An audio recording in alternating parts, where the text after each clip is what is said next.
Yo, what's going on, guys? Welcome back to the channel. In today's video, let's talk fish. Alright, so everything in the fish room is pretty much set up. The bashirs are where they need to be. The only thing that I did switch is I went ahead and moved the wolf over to the big boy tank and then the geo over to the CB lap tank because the wolf was beating up the two smaller bashirs. Figured that I would just move the wolf over to the big boy tank. It tried to mess with them, but like I said, and like you guys seen before, the big Enleys just smack them away and just humble them real quick. So the wolf is fine in that tank for now.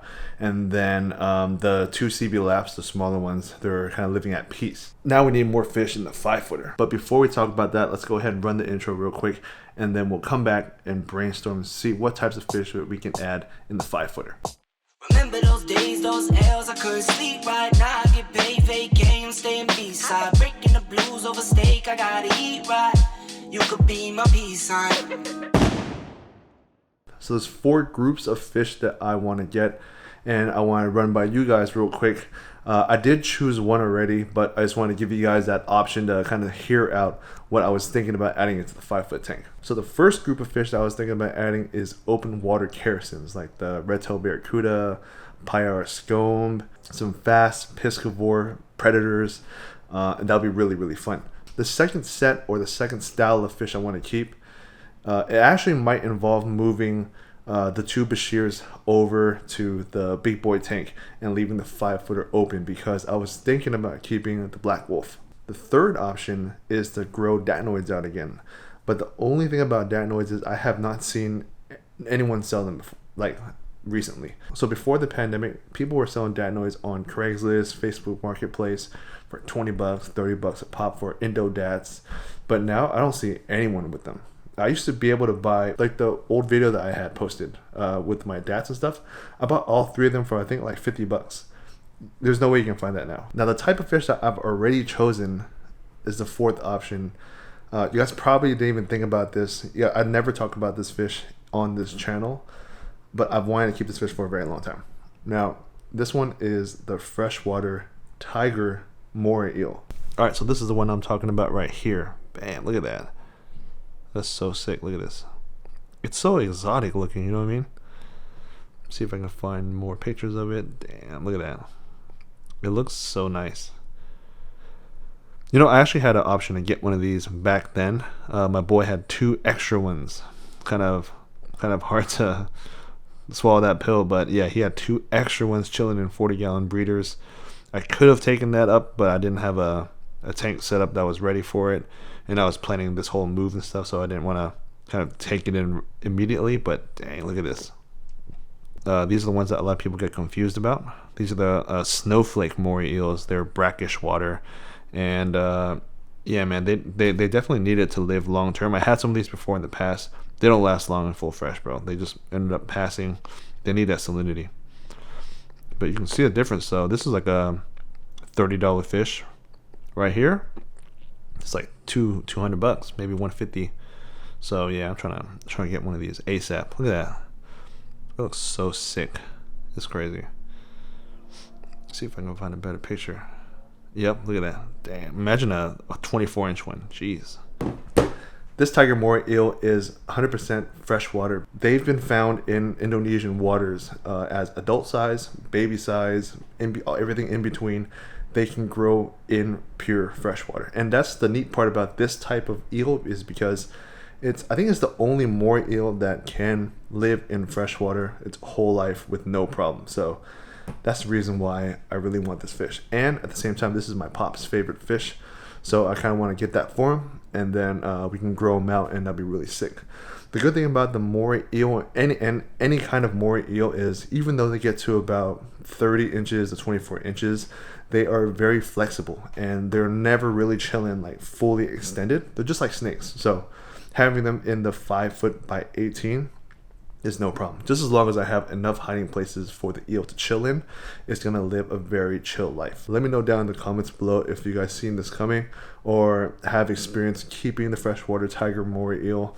And yeah, I just want to hear you guys' thoughts because this is gonna be really sick. So yeah, if you guys are in the Bay Area and you have it, or you know someone that has one, hit me up. Let's link up and yeah, let's go ahead and get the ball rolling on it because I want this fish ASAP. Anyways, now that I went ahead and give you guys an update on my plants for the little fish room 5-footer tank and stuff, let me go ahead and give you guys an update on the fish. Bam. Alright, let me go ahead and remove this real quick. Get this out the way. So, here are the Bashirs, the big boys. They're doing pretty good, as you can see. I went ahead and added a little bit more wood.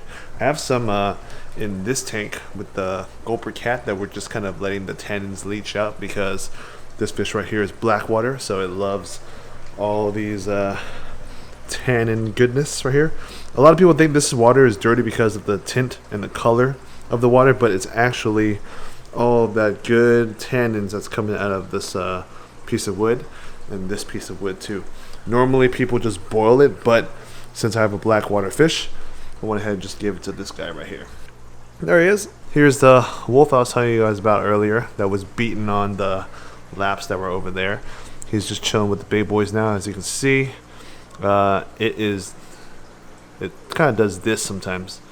Goes towards the Bashirs, knows that it's too big for it to mess with, and then just kind of goes away. Also, the wolf has a lot of space to roam in this tank, so yeah, it's going to be pretty good. It won't be as aggressive as it was in there. Oh, one thing I did want to give you guys an update on is the baby fish. So I finally figured it out.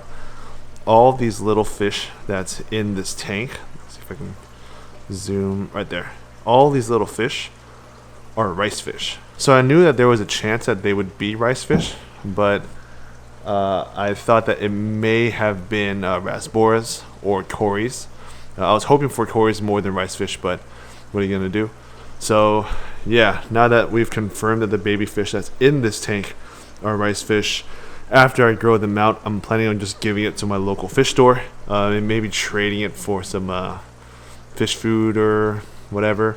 But I don't want to keep too much in here because there's probably about 15 baby fish in here, and I want to use this tank for something else. So when I grow these guys out, I'm going to move them in here, grow them out in here, and then once they're all an adult size, I'll hit up my local fish stores and see if they can take them, and then I'll move all of the cories and then all these little rasboras. Let's see if I can zoom in real quick. The little rasboras right here. And then there's a bunch of cories that's in this tank. And then also, where are they? There's the sparkling gourami that's in here too. Oh wait, there he is. So the original sparkling gouramis, I'm gonna go ahead and move them back in here, and then I'll call it a day. Later on down the road, we're gonna have to figure out what fish we want to add in here. I'm leaning towards exodons, or I'm leaning towards maybe putting that wolf back into this tank and then just adding more Bashirs. We'll go ahead and see later on down the road, but a school of exodons in this tank will be pretty sick. But yeah, look at all the baby fish though. There's a lot in here. See, look at that. There's a lot of baby fish just roaming this tank, eating whatever they can find. And yeah, the Monte Carlo project isn't doing so well anymore. All of the plants, after we moved them to this house, I think the transfer, it lifted from the soil, and then they all just kind of died. The Watala is doing good, as usual, but I would say that I lost probably about 70% of my Monte Carlo carpet. All I have left is this corner right here, but everything else just lifted, and yeah, it just went bad. Worst comes to worst, I was thinking about adding CO2 in this tank, making it high-tech and growing some dwarf baby tears, or maybe some UG plants. But that's something that we're going to think about later on down the road. I was even thinking about getting rid of all the freshwater related aquascape stuff that's in this tank, and then doing like some kind of saltwater anemone and little saltwater fish and all that stuff. But yeah, we'll think about that later. We got to work on this first. Oh, if you're curious on what's behind this door, yeah, I'll just go ahead and show you. Behind this door is the only predator that I have in here that has the most kills. My predator plants. If you guys have followed my channel for at least the last year or two, you guys will know that I've gone into keeping predatory plants. So things like Nepenthes, aka the pitcher plant. I think it's from South America. It is called No, actually that's not Drosa. This is called Nepenthes Gaia. And then here is a Venus flytrap, better known as the B52. It's the red one. I think it's called Red Dragon, but it's the red Venus flytrap. So I made this little light enclosure box with the extra 40-gallon breeder rack. So the same stuff that I used for that setup right there, I went ahead and just used it for this tank lighting setup right here. I was thinking about going out to buy a 40-gallon breeder and then putting it on top, and then having some sort of other type of animal. So instead of having a fish tank on top of this, I can do lizard, I can do amphibian, something on top of this rack right here, because this rack coincidentally fits the 40-gallon breeder perfect, so I can totally have something right on top. But like I said, all these projects will come later on down the road. Let me go ahead and show you guys what this looks like a little bit up close. This is how much it's grown. It's insane. It started off with one pitcher that was maybe about that size, and now it has grown to the beast that it's become. Like, check it out. There's bugs in there. I have praying mantis in my fish room because they hunt bugs down that I don't like. So like flies and mosquitoes and spiders and all that stuff. The praying mantis does a really good job at hunting that down. But as of, I'd say about last week, I stopped seeing my praying mantis, and this is why. Bam. I don't know if you can see, but this bump right here that's inside this specific picture, that is my praying mantis. That is the praying mantis that was in the fish room. It somehow found its way in here, I believe, through this little crack right here, and it went inside. It went inside the picture, and it got destroyed, and it's feeding my plant right now. So yeah, all bugs are fair game, even the good ones, and everyone can get it. Let me see. This one has nothing in there. This one has some stuff, and then yeah, that praying mantis is gonna feed this plant for at least a month. It was a really big praying mantis. So here's my B52 Venus flytrap. We're about to go get some more, I think, in about a week or two. So I'm gonna try and line up this whole side with Venus flytraps, and all it really needs is some distilled water in a dish. And I went ahead and put this plastic around it so it doesn't evaporate. There's some black ones here from shipping, but yeah, that big one and these two right here, doing pretty good. There's one that ate a mosquito. Oh, so right there, it already caught a mosquito or whatever kind of bug that is, and it's spitting out the dead body. So yeah, carnivore plants, man, it's awesome. So this is the tank that we're planning on putting the eel in. I just heard back from one of my buddies. He hasn't gotten a confirmation yet. We have sourced one. We just haven't really worked out pricing yet, and delivery date and all that stuff hasn't really been confirmed. I'm not really in a rush. I just wanted to source one for now, but I just wanted to keep you guys updated because we're going to be putting it in this tank right here. So yeah, that's the plan. Let me know down in the comments below if you guys saw it coming. Eel in the 5-foot tank, big boy Bashirs in that tank. I think it's going to be awesome, especially if we're able to grow this thing out to max size. That would be nuts. Just imagine a 30-inch eel just swimming in this tank. If you guys are in the Bay Area and you guys know someone that has a tiger moray eel, the freshwater moray eel, hit me up in the comments below. Hit me up on Instagram or something. We'll meet up, and yeah, we'll go ahead and get the ball rolling on it, because I need at least 1 or 2 specimens in this tank, and it's going to be perfect.